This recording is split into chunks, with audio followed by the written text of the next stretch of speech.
Welcome to Pop Culture Therapy. I'm Advent Nebula. I'm Cruellica Kain. Welcome to our next episode. So, we promised we'd be doing a little character evaluation again. And since it's been a while, JoJo's being our last one looking at the first four. This time, with it being October, we're going into the horror spectrum and going for what would probably be a simple, in a way, slasher character, but in some ways not as simple as it may seem for a character in the therapy chair tonight. And we're going to try to keep it as fun because this particular character really has a terrible childhood and terrible situation. So we're going to keep it fun, but we're going to be kind of serious at the same time because we suck. So our therapy chair session, which I know we've been promising forever, but kind of hard to get in the right flow for this, is Jason Voorhees from Friday the 13th series. Yep, exactly. With a character like this, it's like, we know we've wanted to do this one for a while, but we're like, when was the question, and what more appropriate time than Halloween season? Absolutely. And so, for anyone who doesn't know who Jason Voorhees is, funny story real quick. I actually met a real life person named Jason Voorhees, and I asked him if his parents loved him because I thought that was terrible. And apparently he drinks Pabst Blue Ribbon. Hipster. So, Jason Voorhees, if you ever watch this in real life, please just stop drinking crappy beer. Hey, I may be a hipster light, but I don't even enjoy Pabst Blue Ribbon. Hey, it's the cheapest beer out there, though. All right, so on a true note, if you really don't know who Jason Voorhees is, he is the titular character of Friday the 13th. From movies 2, unlike what they said in the first Scream movie, all the way through to the remake they did, about 5 or... No. It's been about 8 or 9 years since that remake. Yes, until the last remake that came out. So Jason Voorhees has been around forever. And unfortunately, I don't think we'll be getting any kind of... It's probably going to be looking to maybe the late 2020s before the legal issues that have wrapped up this saga will probably be long done, or the people actually in the lawsuit are dead. Yeah, I'm probably banking on the latter. The latter. The latter, I'm thinking, for the main person suing in this case. So Jason Voorhees, as a human, because we're going to start with who he was in life and not post-mortem. Yeah, Jason had a pretty crappy childhood growing up and a very crazy mother. Yes, I would start in the therapy session by saying that his mother is the root of all evil. And you really do see that she is the root of Jason's evil if you've seen the first film. She pretty much put all the ideas that you see Jason going forward in the movies on why he kills these teenagers stemming from his mother's issues. Yes, so the biggest problem with him, or not problem with him, the biggest element is he is a physically and mentally disabled individual. And in the 70s and the 80s, sadly, this is where we have to kind of go realistic seriousness, there wasn't a great way of acknowledging disabilities and how to handle it. They're kind of doing it again in this era, which frustrates me a little bit. I don't believe in segregating and separating individuals that have disabilities. But as one of our close friends have said, who is on the autistic spectrum, who's high functioning, that treating them as the same as everyone else is also not fair. Because they're not the same. No, they are not. And they have a mental capacity that works very differently from the standard person. Some, with their intelligence levels of what they grasp, is phenomenal, above what a normal person can think, and then on the other side with the low functioning ones, they just have a hard time grasping what the actual rules that the actual society has set. So you can't just put them in with the general population, but at the same time, when you segregate them, the ones that actually have that comprehension skills are going to struggle. Yes, so there is a damned if you do and a damned if you don't. And that's not to preach or anything like that. It's just to say the core element of Jason's character is he was put into a situation where he had a lot of disabilities, and one, his mother worked in a very public environment, which probably had to be very, very challenging for a child like that. Plus, I was a camp counselor. You are not trained to deal with extreme cases. You are trained for cut and dry. Everyone is kind of the same capabilities, so to speak, because there's so much liability, there's so many waivers, shit like that.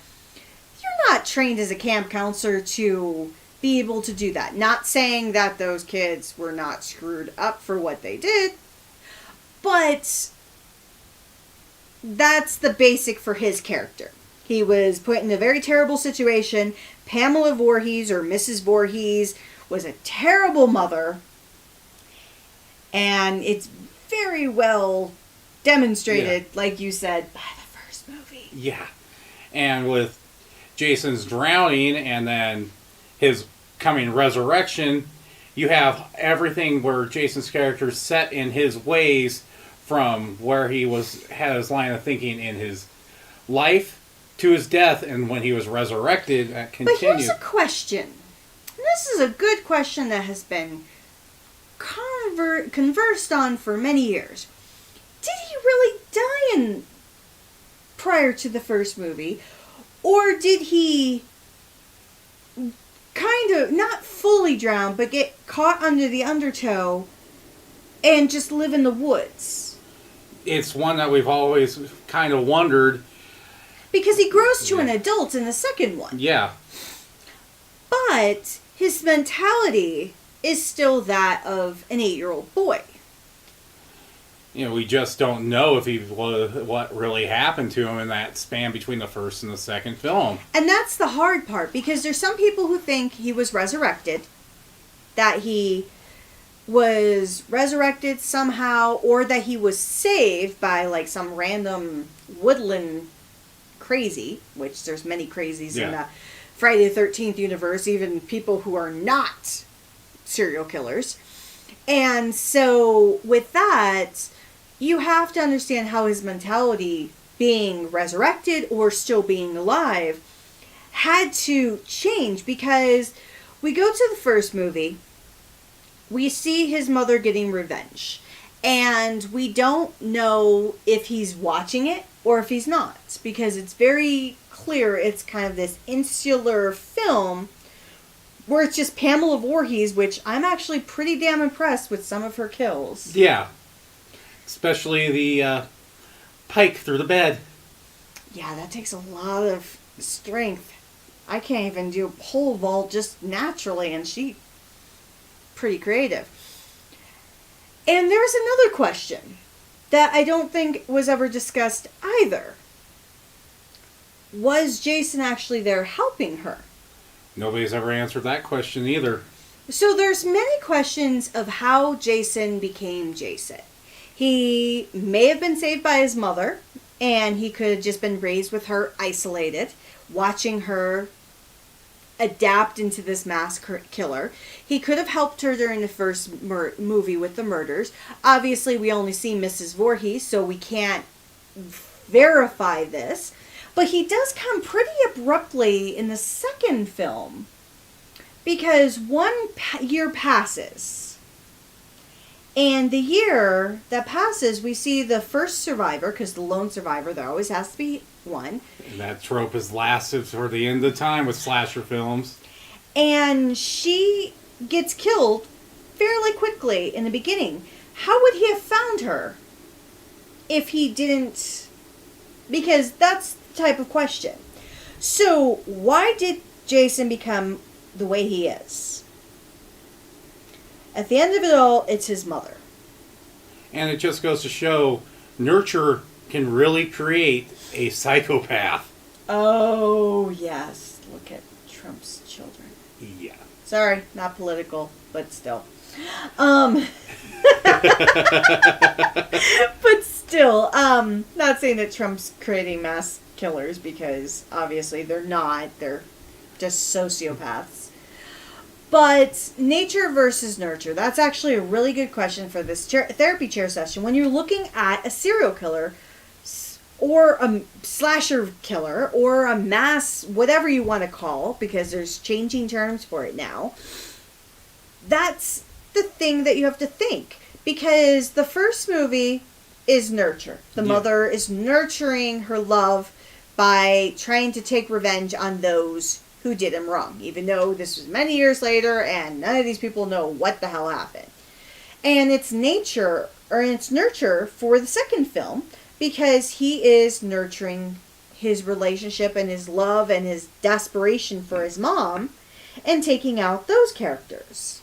He also, if you remember, in the second movie, he has that that cloth bag. It's a potato sack over his face. And it makes you wonder, why does he have that? That's another thing, therapy chair session, he's scared of who he is. Yeah.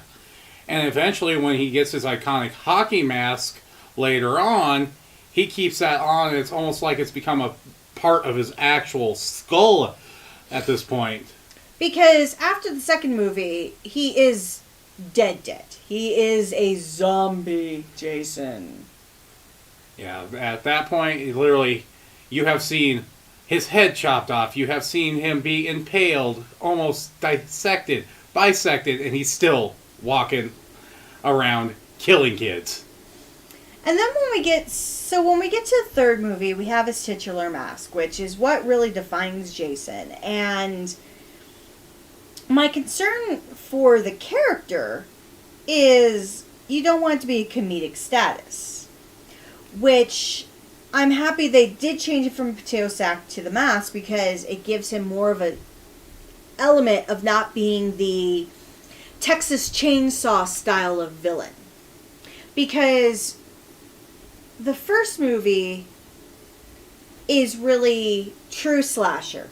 It is defining itself outside of what Michael Myers did, of what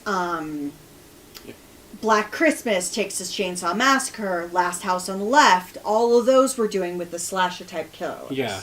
The first one kind of set the rules that we've really become accustomed to, that Nightmare on Elm Street ended up springboarding into. Yes, Nightmare on Elm Street, so many others. And then when you have Jason actually come, the greatest thing that happened from these movies, from the trilogy. Yeah, the first three. Because the first three have to be watched together. Unlike most horror series, when we do our therapy chair session for Freddy Krueger at some point, we'll kind of show where that has to be watched as well.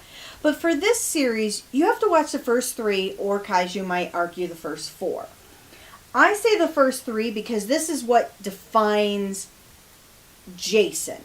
Jason's mother dies, he becomes the killer, and he becomes resurrected, obtains the mask, and finally becomes who he is meant to be, which is terrible, but he becomes that fully fleshed out slasher character. And the movies kind of do that as well, because you never had a bait and switch series before either. No. And that's the first time, not the first time ever it's been done, because Psycho did it first, but it's the first time it's been done in two separate movies. Exactly. And then when you get into the later films, where they kind of more take the comedic route, and you have all the studio problems, which are now leading to others, you kind of get Jason more as a mindless drone of a killer at that point. Which is what I think is so disappointing, because he's calculating. He actually is kind of what they would call an idiot savant. He is disabled, not disabled, he's autistic. Let's just put it out there. He's autistic with some physical deformities. Unfortunately, that was, I would say, more common back in the 70s and 80s than it is now to actually have physical deformities along with the autism. I can't remember what it's called. Down syndrome is the one that has the... And Asperger's as well.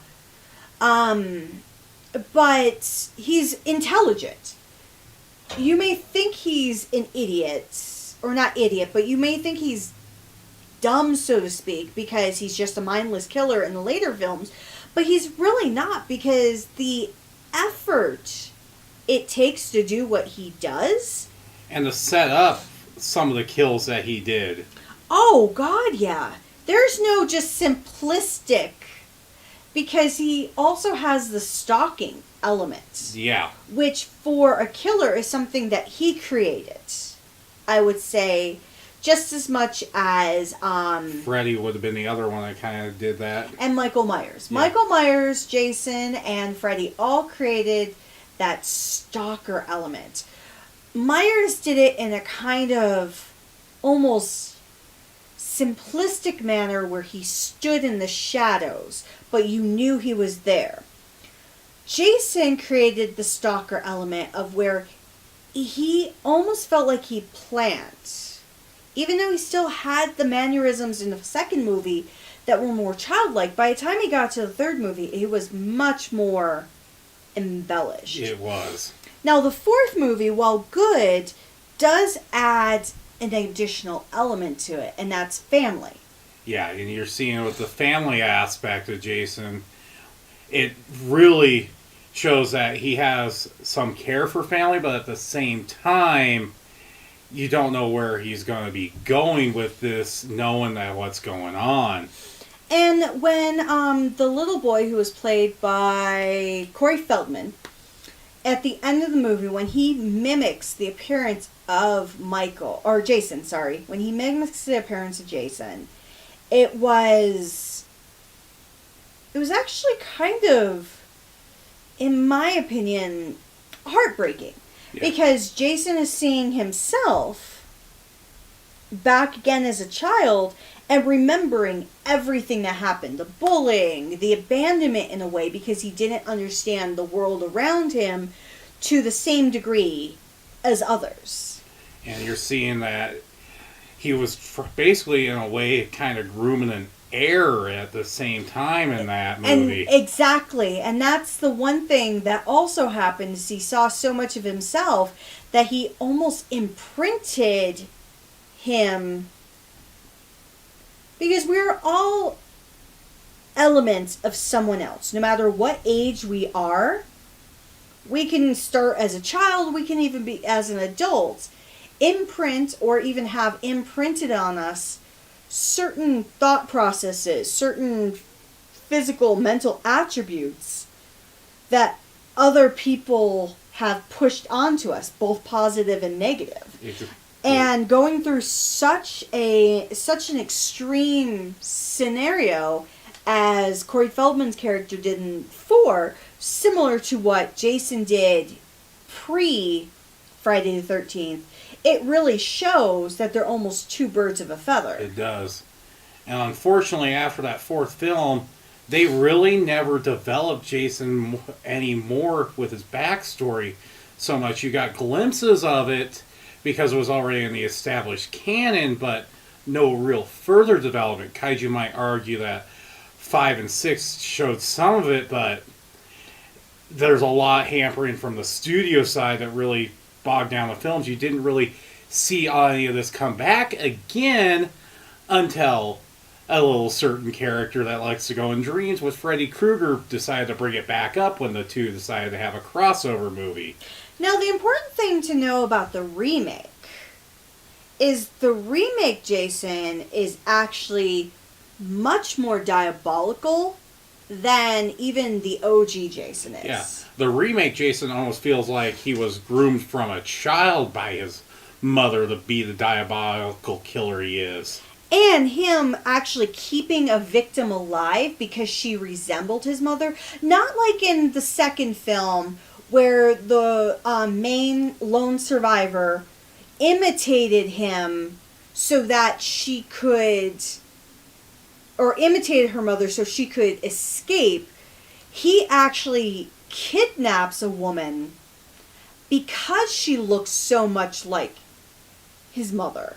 Which, the layer of the remake Jason shows there's an Oedipus complex to his character, which was a nice dynamic added into that film. It was a nice change, because when you do have remakes of a character that is so stemmed in cultural narrative, and I understand most people can argue horror movies are not cultural narratives, but I would disagree with that. Horror movies are really a testament to certain periods in our culture. They also touch on topics in our society that we just choose to normally ignore. That we are uncomfortable with. Where this movie, we're taking someone who should not be typically considered violent or hateful or anything like that, and turning him into a killer that is actually doing exactly what you would not think would be done. Exactly. Because Michael Myers did the same thing. Not to keep on referencing him, but so many people compare the two. Because they're mass killers, and they both had traumatic experiences as a child. Obviously, Michael Myers is of his own making, where Jason's is not, but still. Yeah.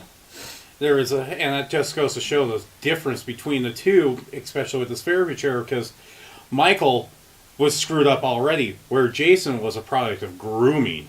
He was a product of grooming. He was a product of both nature and nurture. Nurture from his mom by assuming that she treated him as special, but she did not give him the same care or allow others to understand what he needed, where he was ignored and he drowned. Whereas Michael, something snapped. Obviously, that's something that even no matter how many therapy chairs we could do, we'd never figure out Michael. We would never be able to figure out Michael. Even Rob Zombie tried to figure out Michael and failed. Yeah, miserably twice. Yeah. No, he did a disservice to Michael as a character. And Michael demonstrates the best line that I've ever heard in a movie, which was by Joker, it was by Alfred, is that some men want to watch the world burn. Yeah. And that's Michael to a T. Whereas Jason, all he knows is revenge. All he knows is getting back at people for hurting him. In his mind, all the faces are the same. They may be different people, they may be different generations. But when he was finally resurrected in 5, which is probably or in 6, where the story kind of takes a leap, it's almost like that was his prime directive. After killing the person who killed him in 4, he finally took over and became a brand new person. Yeah, and you're just seeing the true, I like to call him a Lynch in a way at that point, because he's feeding off negative energy pretty much to survive. Oh, leech, yeah. I will admit, though, my favorite crappy incarnation of Jason is Jason in space. Yeah, Jason X, they've realized, well, we've turned this into a sci-fi slasher, let's just go off the rails. They didn't even have any common sense of what they were doing. They just went for it. Yeah. And then Freddy vs. Jason, I actually find it one of the best in the entire Friday the 13th saga, especially with the way Freddy pulls out all of Jason's memories to actually torment him. Well, I agree, because 1, 2, and 3... and Freddy vs. Jason, of the core Jason series, not remake Jason, of the core series, I think those are the best films. 4 is also up there as well, but those other movies are my favorites. And I think what helped with Freddy vs. Jason is you have 2 different dynamics. You have real world versus dream world. And how do they play off of each other? Which that's something that if Kaiju doesn't review, we certainly will. Yeah. Even if we don't show clips. But overall, Jason Voorhees is an incredible character, as well as an interesting social commentary that I don't think Cunningham or whomever the actual creator is even thought of, because they meant so much. Yeah. Jason's one of those horror icons that also is probably one of the more complex, but also one of those you can throw in a therapy chair very easily because of the mommy issues. The mommy issues are hard. Yeah.